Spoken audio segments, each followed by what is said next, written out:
Welcome back to movie and Telugu.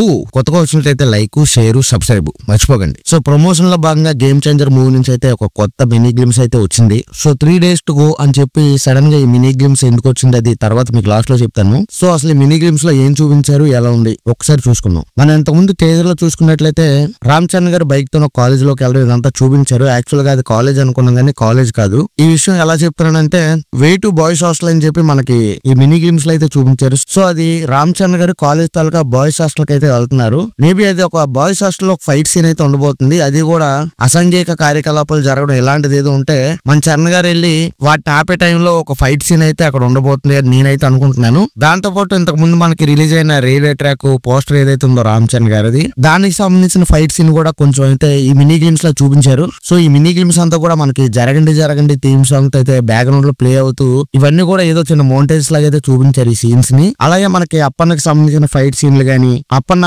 Police jeep ఏదైతే ఉందో దాని నుంచి తప్పించుకునే క్రమంలో వచ్చే ఫైట్ సీన్ గానీ, అక్కడ జరుగుతున్న అల్లర్లు గానీ ఇవన్నీ కూడా మనకి మినీ గేమ్స్ లో చూపించారు. అలాగే ఒక బిల్డింగ్ కూడా కొలాప్స్ అవడం కూడా చూపించారు మనకి మినీ గేమ్స్ లో. దాంతో పాటు రామ్ చరణ్ గారు అత్యంత బాధతో అండర్ వాటర్ లో గట్టిగా అరిచే సీన్ కూడా మనకి మినీ గేమ్స్ లో అయితే చూపించారు. దాని తర్వాత హెలికాప్టర్ లో రామ్ చరణ్ గారు ల్యాండ్ అవడం గానీ, మరీ ముఖ్యంగా ఈ మినీ గేమ్స్ కి హైలైట్ ఏదైనా ఉంది అనుకుంటే రామ్ చరణ్ గారు షూలే స్టైలిష్ గా కట్టుకోవడం, దాని తర్వాత ఏదో ఇంపార్టెంట్ పని మీద బయలుదేరడం లాంటివి చూపించారు. సో పక్కన మనకి పిఏగా సునీల్ గారు ఉండడాన్ని కూడా గమనించవచ్చు. సో ఈ మినీ గేమ్స్ సడన్ గా ఎందుకు రిలీజ్ చేశారంటే ప్రమోషన్స్ అయితే గట్టిగా స్టార్ట్ చేసామనే ఒక ఇండికేషన్ తప్ప ఇంకేమీ కాదు.